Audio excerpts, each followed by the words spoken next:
Hi, my name is Karen Bea, and I have been a member of the Phoenix Symphony Viola section for 22 years. I'm so glad that you've decided to prepare for the regionals audition this year for the state of Arizona, and I have a few words of advice for you. First, we're going to talk about some general ideas, and this can apply to any audition you might take, but in this case, we're thinking about it specifically for the regional auditions. Number one is warming up.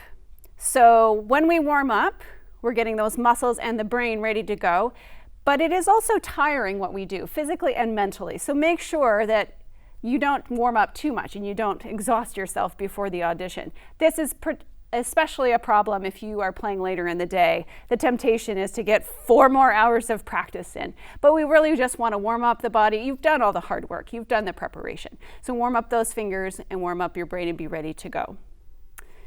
Number 2, remember that slightly slower is always going to get more points than a full tempo, but a little bit messy. And also, if you keep in mind, your heart rate is going faster because you're nervous in an audition, so chances are good that your tempo is going to go faster than you think. So I always like to prepare just slightly under tempo and let that momentum and that excitement push me into the right tempo in the audition. Number 3, remember that these excerpts go one after another in the audition, but they are completely different styles. So we want to give ourselves time to reset. Just a few seconds can make a big difference, thinking about your new tempo, your new composer, and taking a few breaths to relax you. Number 4, know your fingerings. There are many different fingerings for any of these excerpts, and there's no one right way to do it. But make sure that you've made that decision and you stick with the same fingerings every time you practice so that you don't get confused in the middle of your audition and change things up at the last second. One more, which is probably the most important, which is to know these pieces. They are excerpts, which means they are taken from a larger work. As a viola player, I sit in the middle of the orchestra and I love it there.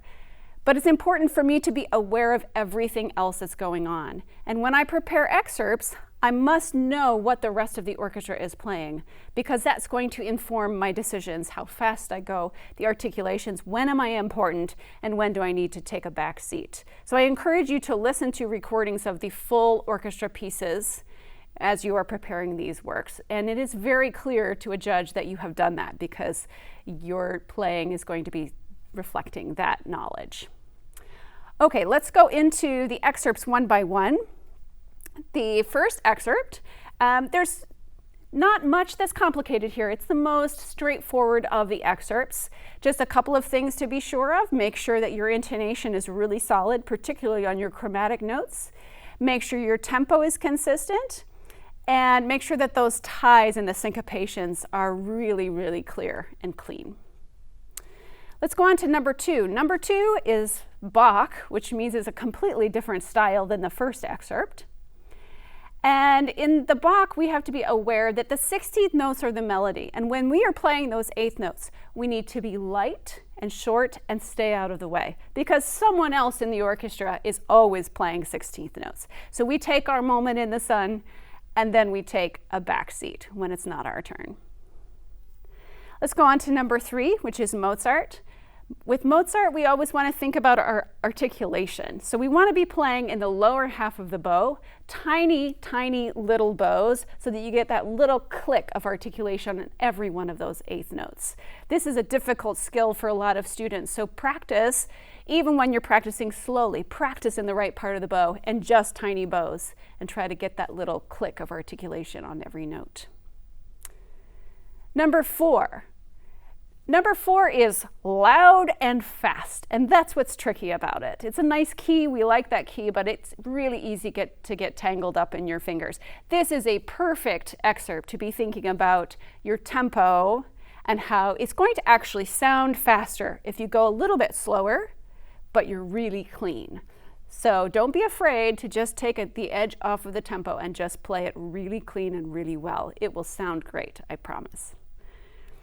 And number 5. Number 5 is one that I feel you really have to listen to the piece. This excerpt has a different tempo marking on every measure. And if you haven't listened to the piece, it's very hard to know how this all fits together. You'll see lots of ritardandos and then moving, and it's a very romantic piece. It's got a lot of chance to show your personality here. So make sure that you listen to your recordings and you understand how the viola part is going to fit into the rest of the ensemble. So I hope that these words are going to help you to have a rewarding and successful auditions for the Arizona Regionals Honor Orchestra.